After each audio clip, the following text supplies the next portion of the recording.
হাটে এসে গরু কিনি 55 বছর। হাটের বিষয়টা মানুষ অনেক ঠকে। ভাই হাটে আসবেন, কাদামাটি লাগবো শরীরে, এটা একটা আলাদা অনুভূতি। হাটের আনন্দ কোনোদিনই মিস হবে না, হাটের আনন্দ থাকবেই। ভাইটা হবরে খান দেরি হইয়া যায়, আতু লাগে ঈদের নমাজ হোলিও হালায়, ভাইটা হবরে খান। এক সময় কোরবানির ঈদ মানেই ছিল হাটে যাওয়ার এক্সাইটমেন্ট। বাবার হাত শক্ত করে ধরে গরু দেখা, দরদাম আর একটা অদ্ভুত আনন্দ। আগের হাটের চেয়ে এখনের হাট অনেক পার্থক্য। আগে এই জায়গায় হাট লাগতো, জাকজমক হাট, একটু বিশাল হাট ছিল।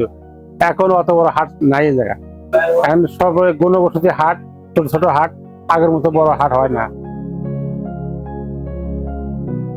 আনন্দ আর পরিশ্রম দুইটা আলাদা হয়ে গেছে। কেমন? যেমন যারা পরিশ্রম করছে এখন চায় না, তারা এই যে বিশেষ করে ফার্ম গুলা হয়েছে, এই ফার্ম গুলাতে ঝুঁকতেছে যে আগের থেকে যদি আমরা কিনে রাখতে পারি আর ফার্মে গরু রাখা যায়, ঈদের আগের দিনও নিয়ে আসা যায় বায়না করিয়া।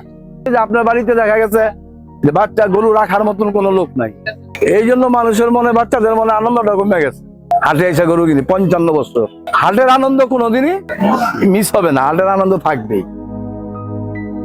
আমরা যেভাবে দেখতেছি যে আগের মতো তো হাট এখন নাই।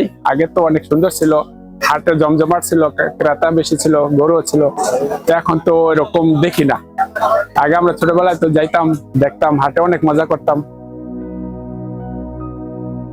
আগে একসময় হাটেরই প্রচলন ছিল, আর এখন খামারগুলো হওয়াতে পরিপ্রেক্ষিতে কি হচ্ছে, কাস্টমার একটু কমফোর্ট ফিল করছে। তাছাড়া গরুর মধ্যে যেসব নিউট্রিশন ভ্যালু যেটা আছে সেটা আপনার খামারের গরু থেকে পাচ্ছে। তো আমাদের খামারের গরুগুলো একদম নিষ্টপুষ্ট এবং সুন্দর। আর এখানে গরু কিনতে হলে এক্সট্রা কোনো হাসলি দিতে হয় না, এবং ঈদের আগের দিন পর্যন্ত বাড়িতে পৌঁছে দেওয়া পর্যন্ত আমাদের খামারের তত্ত্বাবধানে থাকে। এটা অল্প টাকা দিয়ে ঈদের 1-2 মাস আগে থেকে বুকিং দেওয়া আছে। হাটের বিষয়টা মানুষ অনেক ঠকে, কারণ এখানে একটা সমস্যা হলো আপনি গরুটা এসে দেখতে পারছেন বা আপনি রিপ্লেস করতে পারছেন, আমরা রিপ্লেস করে দিই, কিন্তু হাটে এটা পারবেন। আমাদের বাড়িওয়ালা গুলো যেভাবে বাড়িঘর তৈরি করতেছে, তাদের ওখানে গরু রাখার মতো পরিবেশ নেই।